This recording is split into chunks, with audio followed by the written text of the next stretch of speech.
Ang tindi nung tayo nyo kahapon Tsaka yung mga diin, yung emphasis. Diin nyo kahapon, bakit ba umabot na dun yung para kayong bulkan na pumutok na parang ang tagal nyo nang nagtitimpi Senator. Paalala ng actually katuloy ka Jerry, makasamahan natin, nakakalimot sila na yun ay impeachment court at itinatag para kay VP Sara, hindi para sa aming mga interes o mga problema namin. Yung mga problema tulad po ng sinabi ni Senator Soto, mga problema natin, doon natin dalhin sa Senado, sa pagbubukas ng Senado. Hindi yan ang tamang lugar o venue na magre-reklamo patungkol sa mga kaso laban sa aming mga sarili o mga nangyayari sa aming mga kasamahan.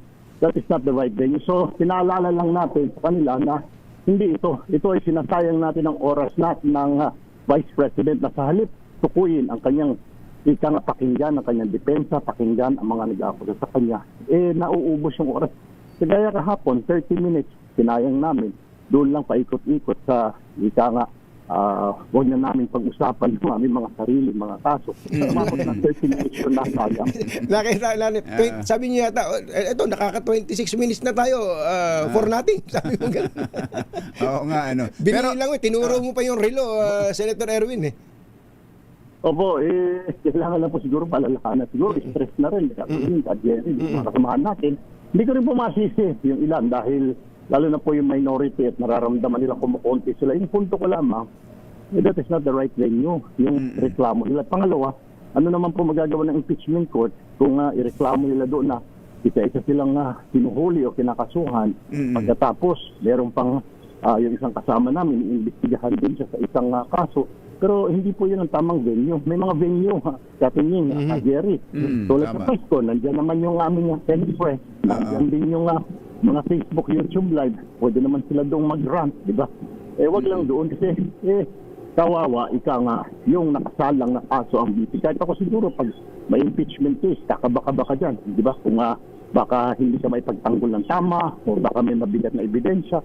So, kailangan madaliin din kasi sabi nga, justice delayed is just denied. Sa bawat minuto, bawat oras na sinasayang mo dyan, masasayang din yung oras ng respondent. Pero di ba may mga caucus naman kayong ginagawa? Hindi ba napag-usapan niya ng mga nakakaraan at nabilinan yung mga senator judges na kapag andito tayo sa impeachment court, ibang galaw natin, hindi mga isyung pang session hall ng Senado ang pag-uusapan natin?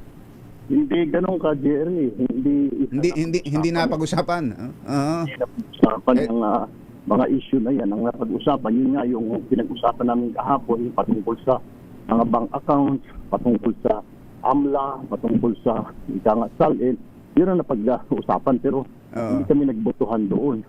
Kahapon lang nga, nag-ruling na ang presiding officer na payagan ang pagbubukas ng mga dokumento na yun. Pero bukod ba kay Senator Robin, sino pa ang pinatatamaan mo nung ang hirap naman ng tanong ng oras?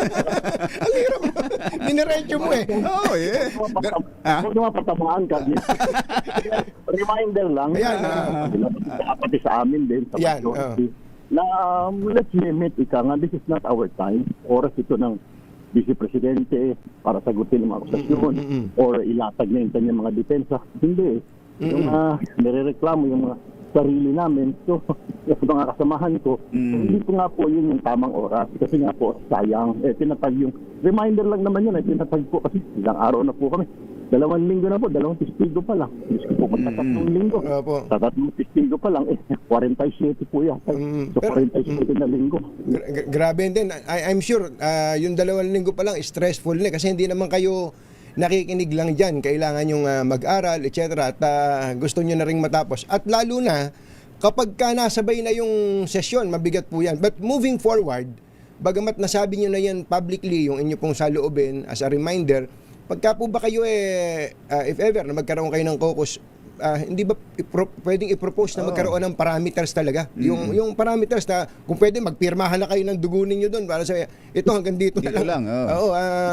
Pag nag-meeting para wala nang masasayang na mga oras at laway. Oo. Kasi nung nakarang impeachment ni Justice Corona, impeachment era, wala namang gano'n. Talagang nakapokus yun yung mga senador doon sa kaso. Walang mga issues na patungkol sa mga sarili ng mga senador, kundi issues lang talaga na focus kay Corona at saka kay dating Pangulong Erap. Pero ngayon, napasukan nga nito. At hindi ko rin masisi, bandang huli, sabi ko, kung nagwawala sila, dahil babawasan sila, may nakakalimutan na, siyempre, pag nabawasan sila, pati yung minority, or ika nga, di ba, sabi, at kailangan ng boto 16, tapos sila, dapat kailangan nila parang 8, yata, 8. Opo. Sa Pilipinas. Mababawasan din sila kung mababawasan kami, di ba? Mababawasan ang bilang ng Senado na 2/3. Kung 2/3 ng 23 o 21. 22. Ilan na lang matitira o 23. Ilan na lang matitira sa kanila na para ma-acquit, di ba? Mababawasan yun. Instead na 8 or siyam, magiging 6 na lang o magiging 5 na lang pag nabawasan. So, balance lang eh. Kaya yung wino-worry nila na baka hindi ma-acquit, bumabawas din naman yung bilang, yung ika nga for acquittal eh. Babawasan mo yung kailangan, marami nga na kailangan i-convict. Sa acquittal, hindi ganun kadami. Kasi pag hindi kumabot sa 16, ma-acquit ang VP. So, yun yung sinasabi ko. Yung worry nila, napakonti sila ng pakonti, baka wala silang bilang. Hindi eh. Kasi mababawasan din automatic. Yung majority gets, no? Yung 16, babawasan mo, gawin mong 13, babawasan din yung kunwari 8. Pwede 5 na lang din. 5 lang kailangan mo para to acquit. Diba? Okay. Ma'am, may tanong si Jerry kanina dito nung bago po kayo umere. Matapos ang mga tanungan, napakahabang prosesyon o debate at prosesyon, diskusyon. sa dulo, may binabasa lang naman pala si Presiding Officer Chis Escudero. Tapos na pala ang desisyon. Parang bago pa kayo nag-debate o diskusyon o nagtanong sa mga lawyers doon, meron nang nakareding decision, may ruling na, Senator Erwin. Ano ba 'yon? Ganun ba talaga ang naging usapan na? Hindi, mukhang galing sa mga staff niya rin yun. Napag-usapan na kasi yan nung last caucus, di ba? Pag-usapan natin, let us hear your opinion. Nung caucus namin, isa yung opinion ng majority. Buksan, yung sa minority, hindi. So, para sinopsis na lang yung nangyari kahapon. Pero pinag-usapan pa rin para malig ng taong bayan, di ba? I believe, hindi ko alam kung nagawa na. Pero nakita ko kasi yung kanyang iPad, mukhang naka-wifi naman. So, coming from siguro dun sa mga staff niya, yung mga legis niya, baka doon tinatype kasi nakakakuha ka kasi nakaka-research sa kanya, napapansin ko. So mukhang nakabantay din, yung mga nakabantay din sa gilid yung kanyang 3-4 na mga abogado na naka-standby. So nasisig sa kanya. Pero sa caucus po ba niyo, nagbotohan na kayo? Wala pa. Ang sabing gano'n, sa Lunes na lang, pagkakaroon ng botohan. Pagkatapos yung consensus kasi ng majority na sa majority ang buksan, di ba? Yung pero depende kung anong ilalatag. Mukhang maganda naman na ipaliwanag ni Charles Jokno yung ikang point. So wala nang nag-object, wala nang nagsalita. At saka si Senador Villanueva nagtanong. So yun na ang decision, Senator Erwin. Wala nang botohang mangyayari. Ito na yun, final na yun. Yun na po yung ruling. Parang tama ba intindi namin, Senator Erwin, yung decision ng presiding officer is carried by the impeachment court dahil wala naman ang nag-move to divide the house, ano? Pwede naman sana kung mayroong nagsabing I move to divide the house o magbotohan tayo, pero dahil wala naman po. Wala naman, kaya carried na 'yon. Wala po eh.